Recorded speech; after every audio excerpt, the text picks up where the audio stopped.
How's it going, guys? It's Mr. Lo4f, and today I'm going to go and do a contract called Clean Energy. It's one I've been avoiding for a little bit. I did it on the live stream a few weeks back, and yeah, it ended up being a bit of a beast.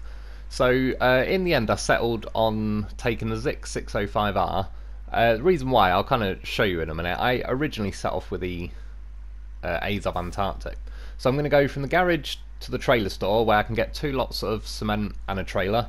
Loop round, grab 1 lot of medium logs, then go to that place and get 4 lots of packaged sand, and then cut back up the right of the map to the destination. There's like a couple of giant, whatever, yeah, generator fan things, wind energy, whatever it's called these days. Yeah, so like I said, I originally set up to take the Azov Antarctic. To be honest, I wasted far too much time at the beginning, even going through all the vehicles. It took me about an hour and a half to pick a vehicle to go, because I was trying to flick to remember which ones I've not used so far, and then obviously preferably kind of find one that sort of matches the mission fairly well. And yeah, I went for the Azov Antarctic, and it was a little bit sketchy, to be honest. This first section, bumping up this little hill coming up, it was actually not too bad there, but it's just with the articulation, it's just not strong enough. Like, when certain times when you're trying to steer, and then when you hit certain bumps, it kind of like jerks the steering round, and just, yeah, it's a bit of a pain. I've also, for the logs, I've got the CT681, is it? It's basic. It's pretty similar to the CT680, so yeah, this must be CT681. It's just got an axle in the middle, which I'll get into that soon. That kind of changes a few little things about it. It's going along here. I'll just edit it in quickly and show you what was going on with the Azov. So I'm driving along now. I hit a bump, and you'll see it just wrenches my articulation right, like, to the right. I'm steering left pretty much the entire time, trying to fight against it, and it was just getting a bit weak and naff. And I did get a bit further down this road and that, and then yeah, I was just, before I got too far into the mission, because yeah, it's a bit of a lengthy one. That's what she said, of course. So I kind of just knew. I was like, oh, it'll already be driving me mad in the first few minutes, let alone when I'm yeah, half an hour into the mission. So while I was pretty close to the garage, I just, yeah, recovered. And then as well, for this one, cracked out the OG, the original, the one that started it all. Goddamn professional. OG Loaf. So you can kind of see I've already been over here with the Azov Antarctic. I've already like smashed the bank up a little bit.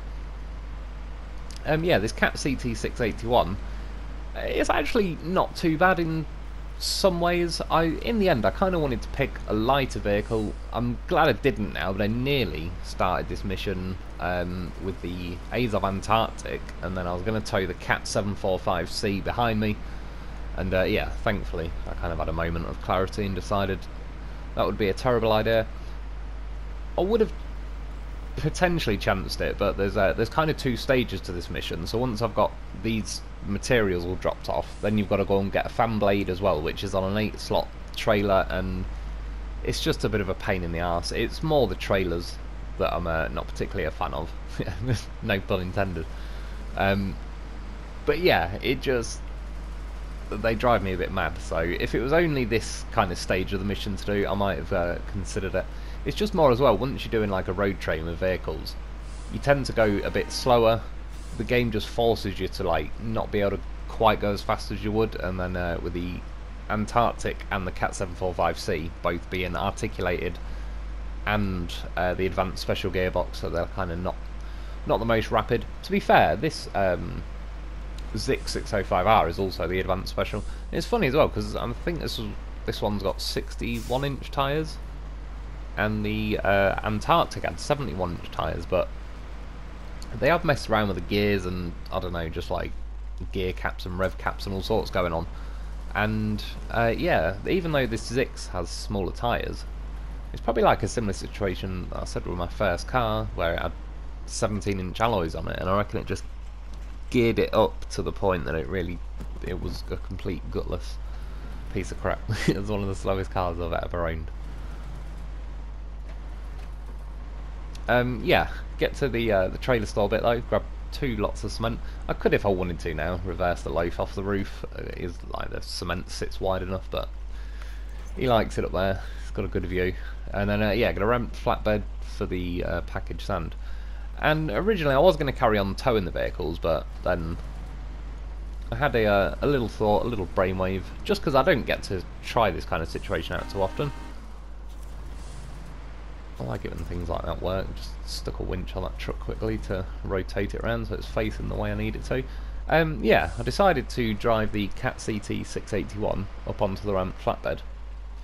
And then I suppose this is one of the things where it shows you where the droppable axle can make a difference.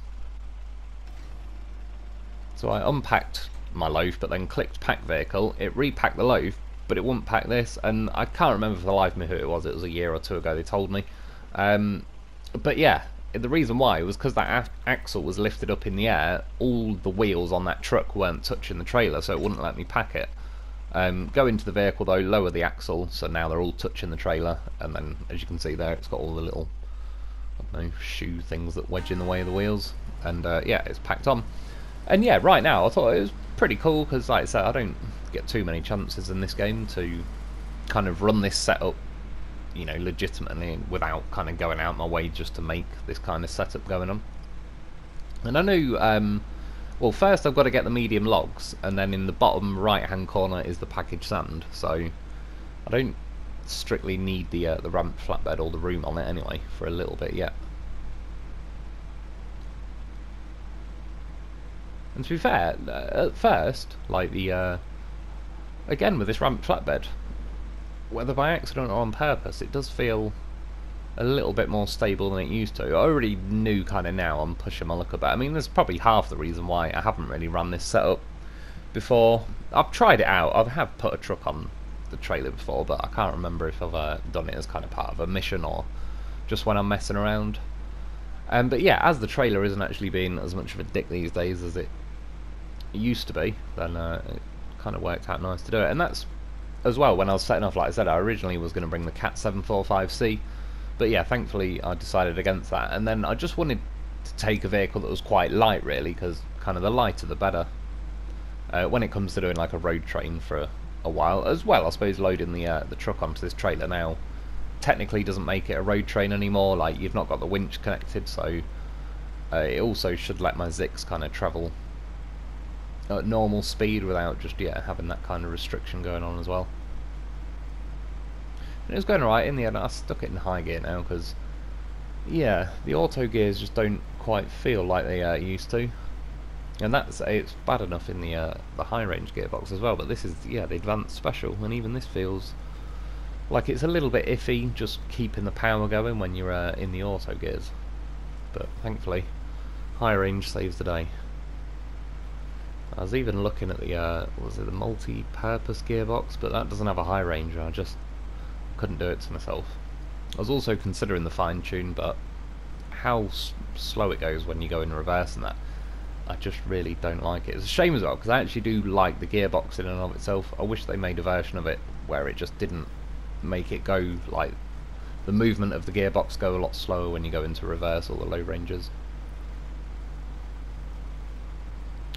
And yeah, now cutting along the bottom of the map to the log store. We've already a goddamn professional waiting there, checking we got them logs in stock.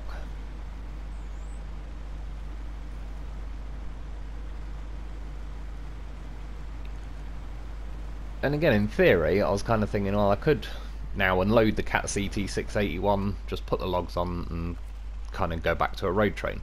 But as it was already on the trailer, I couldn't resist giving it a go, and I already knew this probably wouldn't go too well because, like I said, the ramped flatbed's floppy enough on its own, then it's got a truck on it, but stuff when you've got medium logs, it just sits really high over the centre of gravity, so it makes things pretty boaty at the best of time. And yeah, I wouldn't say the Cat particularly sits that wide to begin with.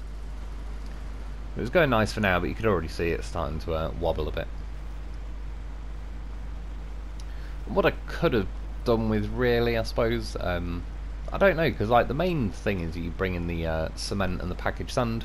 The logs are just kind of another little, not really inconvenience. Normally I do quite like the logging missions, but yeah, just kind of, it wasn't my main truck I was bringing along. But it could do with sort of a truck that sits nice and wide. This Zikz would be a good one, but it can only have the small log add-on, not the medium. And yeah, you can see it didn't go too long. It started leaning over, the trailer was tipping. I'm surprised the trailer didn't give way even easier than that. It kind of tried to resist it for a few seconds. But I was only just down the road from the log store, so I tipped the truck back, but the logs had slipped out, so it's always a disaster when your wood slips out. Yeah, but as I was only like just back there, instead of doing a quit and reload thing, I'll just sit round, grab some more logs, and then yeah, we'll attempt it as normal road train. But like I say, if there was a more of a sensible vehicle that just sits quite nice and wide, so even if the logs, like when you got the medium logs loaded, the centre of gravity sits really high. Yeah, it'd be nice to have more trucks that kind of specifically counter that. Because there's quite a few vehicles that have this 6-wheel sort of setup generally, like the Cat.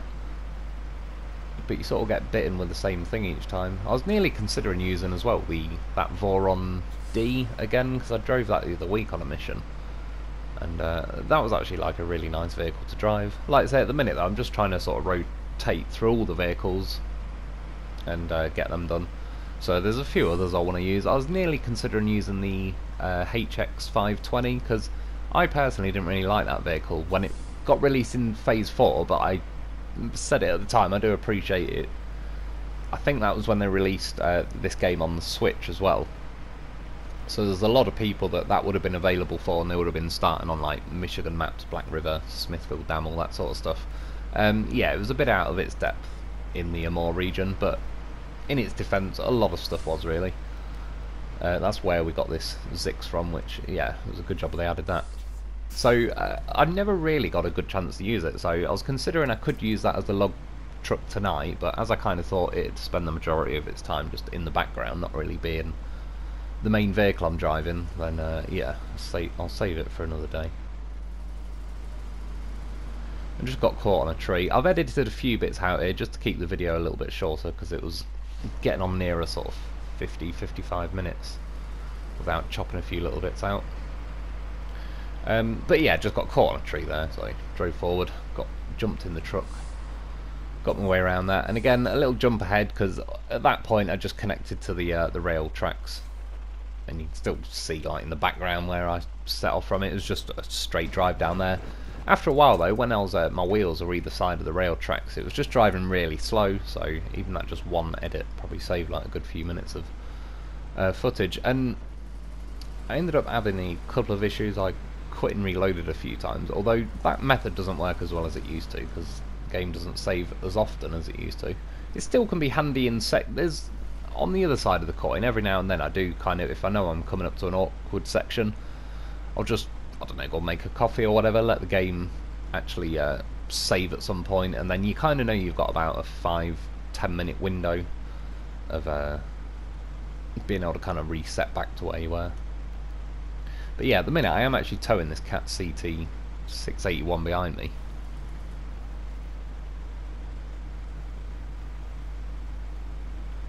And yeah, it's funny because, like I say, it was the truck I was eyeballing. It's not very often you get to have a ramped flatbed and not have that be the thing that's worrying you, making you think it's all going to go to shit any second.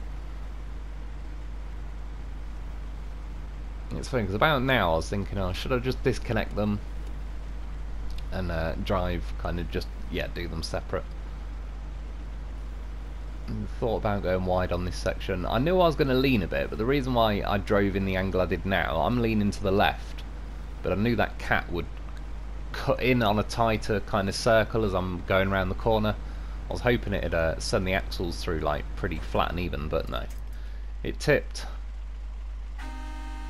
I was, yeah, little horn, because I was going to save the footage there anyway.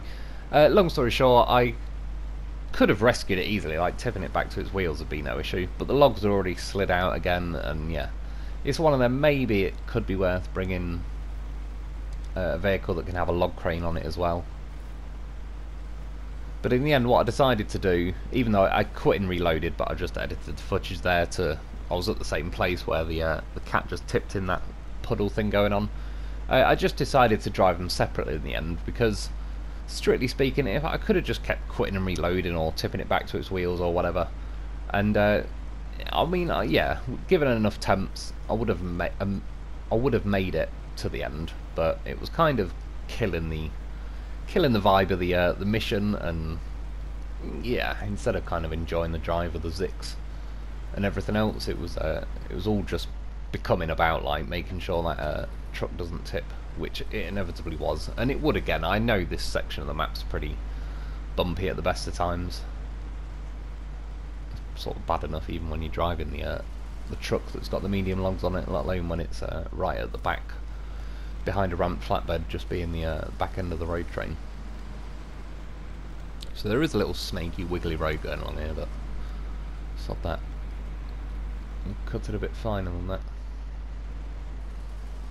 Yeah, I can't believe it's already Christmas Eve today, isn't it? It's flying around.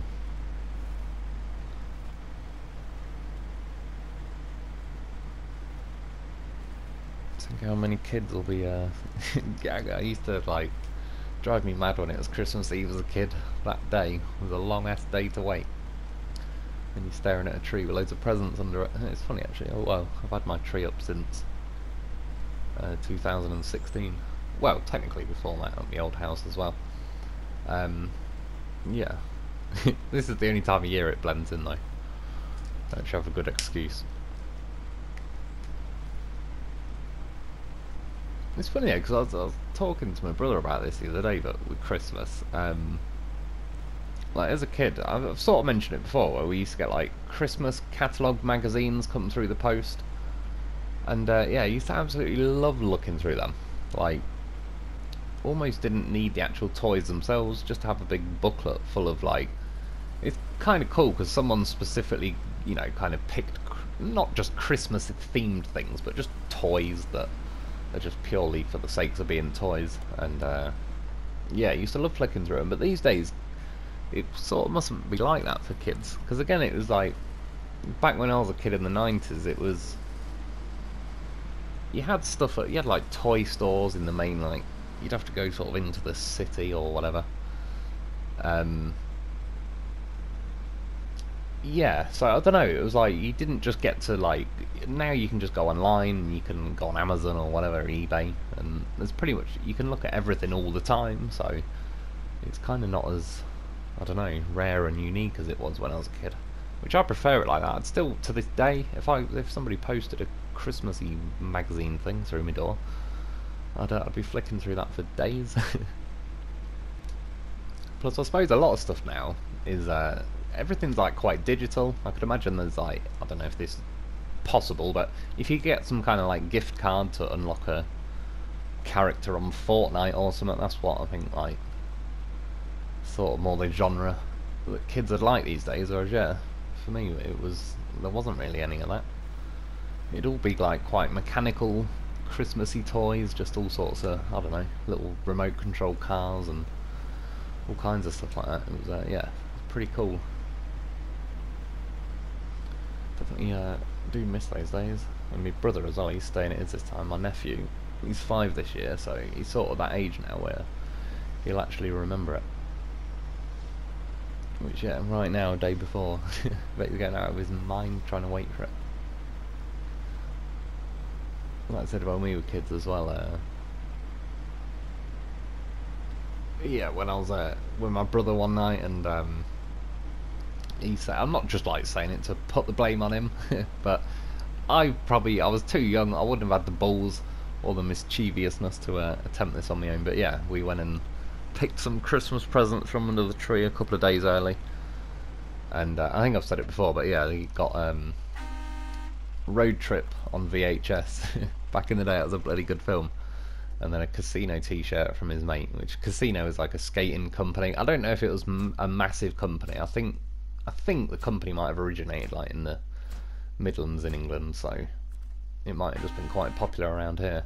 And then yeah, a box of Celebrations, so I sat with him. He wore his shirt, watched the film, at celebrations, and then wrapped marbles back in the celebrations, and then wrapped them back up. I can't remember what I got. I more remember his. I must have got like opened a present just to see what was in it, and it was probably like a little box of cars or something like that. Loved my toy cars when I was a kid. But yeah, I can't really remember. I wouldn't have opened them or anything. I would have just like peeled a bit of sellotape off, had a quick eyeball, packed it back. But yeah, still remember that chilling there like a couple of days before Christmas, watching Road Trip. And then, like I say, on Christmas Day, had to act natural when he was opening the presents, because he wore the shirt the next day, and then said like it was his mate's shirt and that, and then yeah, a day or two later he wrapped it back up, stuck it under the tree, and then when he opened it on Christmas, my mum was like, "Oh yeah, that's like that shirt of your mates." And yeah, he got, like I say, his box of celebrations that are actually like marbles wrapped up in them. Good times. You can see there as well, for the most part, because I cut this truck loose and kind of did the run separate, I edited some of this run out. I just kept a few little bits in that were like, yeah, there where I rolled. I don't even know how. I tipped, but the engine stayed going. I did fire a winch out, and there was only like a little bush sticking out the ground, and normally they pluck out the ground in a split second, especially in like a proper truck. It's only really the Lo4f usually, goddamn professional that he is, that can utilise them, but thankfully I got away with it this time. Saved doing another quit and reload. So I was actually able to get back to my wheels. It flicked the logs back into the back and let me pack them, so happy days. It's always a good time when you can pack your wood. You can see there as well, for some reason I was aware that I've still got that droppable axle down, and that it in theory is getting in the way as far as going over hills. Yeah, when I was just going over that hill then, the back end actually gripped in pretty well though, and kind of did like a nice big fat wheelie over the top of the hill. Part of the reason why I did leave the axle down, there was kind of stubbornness and just the refusal to go into the menu and lift it back up, but I was kind of thinking as well, since this truck does flop around a lot when it's got logs on it, maybe it'll overall help like the stability a little bit. If I start boating over, at least it's one more axle that can kind of fight it. Like there, got onto the road, almost got a bit drift happy at the back end and rolled it, but we got away with it. So yeah, I just edited some of those bits out because it was the exact same journey I just did with the Zikz and Lo4f, and like I said, for the most part it was pretty uneventful. And to be fair, this vehicle's like, it's got a decent amount of power. It's not like it was crawling along at 2 miles an hour. Once you quite easily get it into high gear and all the rest of it, and it was ticking along quite nicely. It's just, yeah, a tad on the unstable side, but it's not really the truck, it's just you've got to get a pretty fat heavy truck to fight like the weight of the logs. So then yeah, I back to the garage. I got a Kolob for this one because I wanted a vehicle that is really going to struggle to tip, and from doing the gameplay and review videos, I know that this vehicle is definitely like way up there in terms of vehicles that don't tip. The long nose Kolob is definitely, that's annoying to try and tip. It's nigh on impossible to make that thing tip, but it's not got the diffs always on. And in general, I do prefer like the look of this vehicle. Plus, it's got the big enough roof that I can put a goddamn horse on there with me. So I've got some spares and repairs and fuel. And if I do roll, the Lo4f, well, not only has he flipped Kolobs before, he's flipped Kolobs with 8-slot trailers and put the metal beams back on. It was in Wisconsin. I remember it well. It was a good day. And again, I edited a little bit of this journey, just going from like the garage, because I'm pretty much going to the bottom corner of the map again, which I almost did on the first trip with the Zikz. And a good portion of it driving down, I was going on the roads for the most part. That's why I left this bit in, because it was actually like kind of cutting across between the roads and the rail tracks and all the rest of it. And yeah, gets a bit off-road happy on this section. To be fair though, the Kolob, this truck for a while when the game first came out, nobody used it because the front plate used to catch on everything. So every 2 seconds it'd catch on something and just stop your speed. But considering how steep the angle was on that little hill I just went over, kind of planted my face into the ground. But yeah, it doesn't really catch anymore. And one thing I've always liked about this Kolob, which is part of the reason why I brought it for this mission, it's just got plenty of power and torque, even though it doesn't apply it like instantly. It's maybe not quite as snappy as it could be, but it's definitely there. It's one of those vehicles that doesn't really throw in the towel. It's kind of got the weight and the grip and the torque and all the rest of it. That it'll kind of keep winding the power up, and yeah, it just works out pretty well. There's also, it sits kind of high, this vehicle. I was also able to do the raisable suspension. Just, yeah, overall that's why I wanted it, because like I said, when I did this fan blade with the live stream, it was a bit of a nightmare. And cutting across there, I remember from the live stream, there's loads of deep gouges in the ground there, so I'm kind of going to skirt around to the left of that. And I think this is a little bit stupid here. When they first give you the trailer, they put it on an angle, but there's a train just sat in the way, so you kind of got to turn round. But then when you try and pull the trailer back, it hits that cabin, and the trailer's just too long, like you can't physically get round in time. So one good thing though with the trailer is because it's got this fan blade on it, the trailer, well, even if you tip the trailer, the fan blade won't automatically unpack, and especially that it's on a saddle and it's currently stuck on the Kolob. Yeah, I just stuck a winch from the middle of the trailer to a tree and just kind of wedged it around that way, because like I said, it's the cargo, you've got no risk of that unpacking. But if you get a smaller, lighter vehicle, just bear in mind, once the trailer starts to tip, kind of the weight of the fan blade, it will take the trailer over with it, and if you've got a pretty lightweight vehicle, it's going to take that with it. Like I said, that is pretty much specifically why I brought the Kolob, just because I knew how planted it would be. It'd still be nice if there was more add-on options though with this Kolob. It's one of them they could do with kind of re-going over. It's certainly got a roof that could fit a roof rack on it. But yeah, just if you had an option to have a crane on it, it'd be quite nice. I think a sideboard as well. Just to, yeah, sort of gives you more chance, because there's not very many missions where it's like the most sensible truck to take, just because of how limited it is and certain things.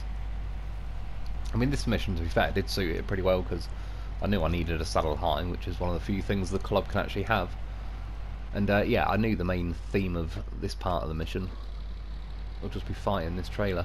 You can see now though, the trailer catches on everything, especially with those legs kind of at the front, but this is where, with the Kolob, stuck it in high-low, and yeah, it'll kind of wrench it through most terrain a lot better than most other vehicles. And don't get me wrong, I'm sure the goddamn horse is helping. Weight distribution, it's got a bit of weight on the front. But you can see there as well, going over like the brow of that hill. Like I say, the fact that this trailer's a step deck kind of doesn't help it really, because of just the length of the trailer. It does make those legs go too low. They probably should just make it like a smooth flat trailer, and at least you'd gain like the height of that step deck back up. Because yeah, this vehicle does sit pretty high. I mean, another one like the Azov Antarctic, that does sit pretty high as well, but that vehicle is way easier to tip.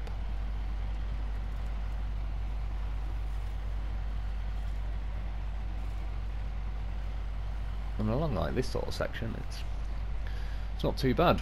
Back at the log station, there's a goddamn horse. Which, well, they're colour coded, so you got there in the end.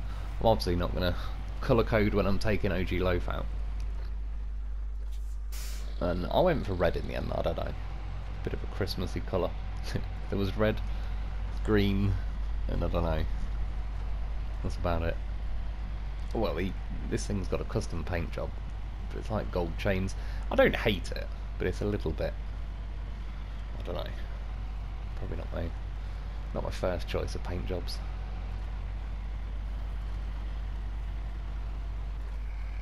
But speaking of Christmas, I was reading up earlier. I was going to read some Christmas facts, and they ended up being shit.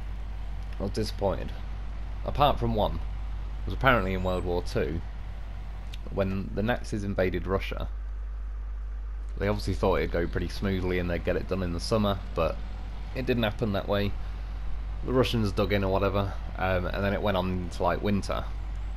And obviously, yeah, one thing you don't want to do is try and invade Russia in the winter. So a lot of the German troops were freezing, so they sent a message back to Germany saying like, send us just any warm clothes you can get, and because it was near Christmas at that time, a lot of stuff that was able to be sent was like Christmas jumpers and stuff. So at some point in Russia in like 1941 in winter, there was Nazi troops trying to attack positions wearing bloody like knitted woolly jumpers with like Christmas scenes on them. Which would be a bit odd. You hear a German saying "get to the showers" or something with a Santa or a Rudolph knitted on his jumper. And this section of the mission, I mean, getting over that the bump of like the rail tracks, you could see the trailer got caught in pretty well, but this thing, plenty of weight, plenty of muscle, dealt with that one pretty easy. You can see now the big cuts in the ground, hence why I'm skirting around the left here, because this vehicle's definitely a difficult one to tip, but it's not impossible. Plus, even if I did make it over those severe bumps, the first thing that's going to dig in is this bloody trailer again.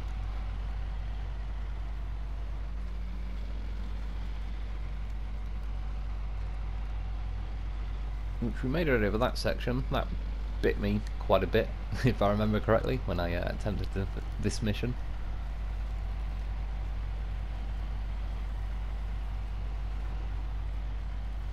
And I mean, strictly speaking, once you actually get this trailer from it's just south of the rail yard, kind of in the bottom left-hand corner. Technically speaking, I could have like followed back up the rail tracks, reconnected with the road, and got a much easier route. But again, it sort of feels a little bit, even though I know full well this trailer and going this route and everything else is going to drive me mad out of principle because the trailer is terrible. But at the same time, it feels a little bit, I don't know, sort of anti-climactic to then just go the road route, and then it's kind of going to be the opposite, where it's just such a flat normal road that there's not really much of anything going on. I have to say as well, the steering is pretty decent on this Kolob for the size of it, because it steers both front wheels kind of at the last second. It swings its nose around pretty well. So I was looking, because those two little brownie looking things on the ground, which I believe are two seats, they're solid and in place, so you kind of got to pick do you go to the left or right of them, even though it was a bit of a tight squeeze. That's what she said. It looks like if I went to the left of them, I'm kind of jumping into the water. I'm not too sure how deep it goes there. What would you even say? I mean, now's probably the best example of this trailer being a complete twat. The legs dig in pretty well, and I had a look with the winches to see if there's like a tree to pull myself forward. And the vast majority of the vehicles would just be screwed now, whereas this thing went into a high low, just kept flooring it forward. Every now and then let off the throttle, and it'd kind of spring me back a little bit, but then floor it again, and that'd just ping those legs on the trailer a little bit further forward. But you can see the whole trailer's like leave it in the air, so it's got some pretty good force going through it at that point. And a couple of attempts, keep it pinned, fingers crossed, bounced our way over the ledge, cut across this lake, and like I say, it's or river, whatever the hell it is. There is easier possible routes, but feels better once you actually conquer the terrain going this sort of way. And to be fair, most of that section was kind of the more awkward bit. This part of the reason I went the same way on the when I did it on the live stream, and that's kind of why I went this way again, because knowing what I know now, it's like I wanted to have another run at it, see if I could kind of do this mission a bit smoother. But once you get to that point, the rest of this road, just connecting back to the actual main road, is pretty simple. It's not too brutal now.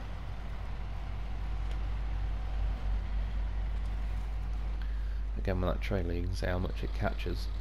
It did make me want to stall in high gear, but to be fair, I think just about everything would at that point.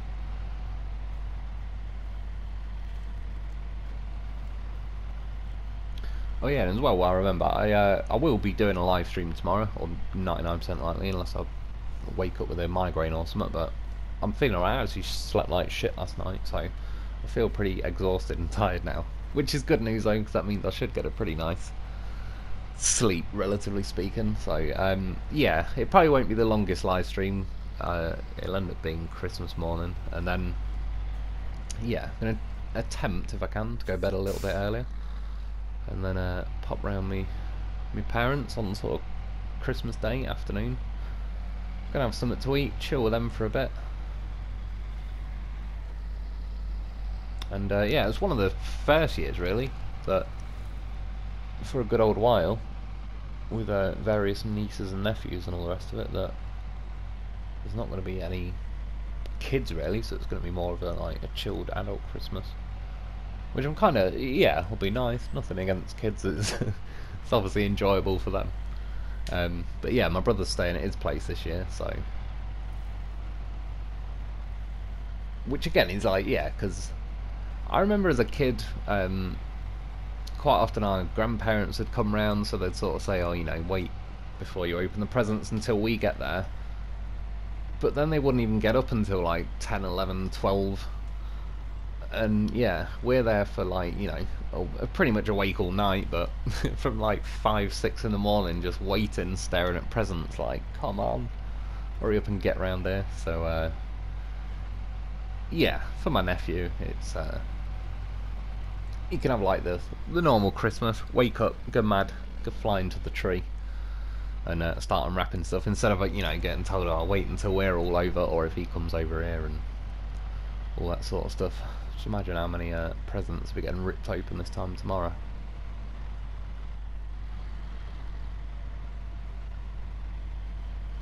So, finally made it off the back roads, and at this point I am right next to a refueling station, but out of stubbornness and principle, and the fact that it'd be a pain in the arse to make the angle at this point to go through the petrol station, so yeah, I won't do what Dave did, fly through there at about 90 miles an hour. Refueled myself with a loaf, it's goddamn professional.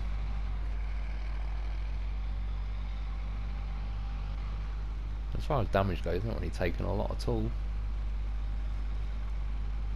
The Kolob is pretty solid. It also, obviously, because it's a bit of a slower truck, it doesn't really get fast enough to smash itself to pieces.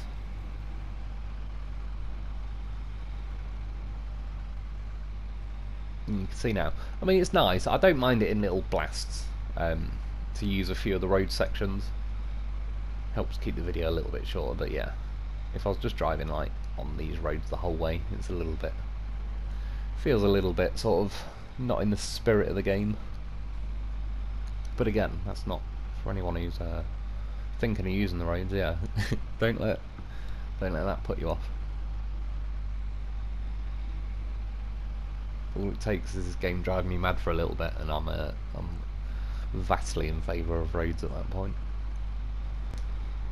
Times like this I could do with like a high range gearbox in this truck, or if it had some extra like double high gear, you could drop the hammer with a bit. Like I say, I get too used to the mods these days, too spoiled with options. And then when you go back to the vanilla vehicles, it's like, what the hell? It's too sparse. But yeah, anyway, on the home straight of the mission. And to be fair with this vehicle, they've added the raisable suspension. That definitely helps a lot. I like this vehicle, especially since they did that. But yeah, on the home straight. So before I forget, like I say, to everyone, enjoy your Christmas, whatever it is you get up to. Just make the most of it. It's always like, yeah, just a good day to chill and do nothing, if nothing else. Good excuse to yeah, just to hibernate. Thankfully it did move this box out of the way, like to a different location, so you don't have to move all those other trucks out of the way, and as soon as the trailer kind of touches the box, that's what she said, yeah, it cashes it in, and that's another one in the bag. Almost 20 grand as well, which is pretty decent money to be fair these days. Not that it matters too much because I've used the money mod thing, but yeah, still not bad. I'll just reverse and check it actually added the fan blades. I've got my money's worth. Not doing all that for nothing. But yeah, that's about it for today. I hope you enjoyed. I hope that helps. Thanks for watching. Thanks my Patreon members. Get yourself a life because this is goddamn professional. Happy Christmas and enjoy your day. And I'll be back soon.